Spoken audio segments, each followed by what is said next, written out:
некое незримое существо или закон, нечто подобное длани Господней, парящей над миром.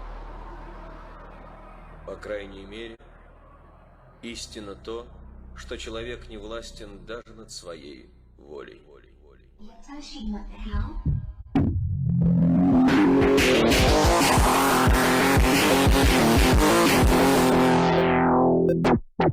What?